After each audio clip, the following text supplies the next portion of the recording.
Одно дело, как мы себя видим, как мы себя представляем.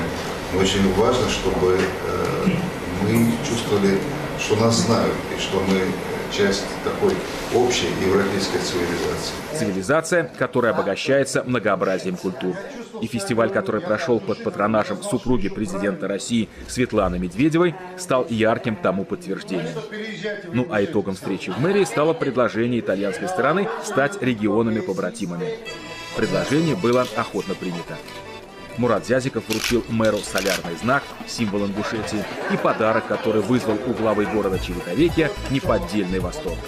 Тот, кто когда-нибудь надумает, или даже в мыслях у него будет обижать итальянский народ, российский народ, вот они должны знать, что у мэра города есть вот такое оружие. Оружие, которое без нужды лучше не вынимать, а без славы не вкладывать.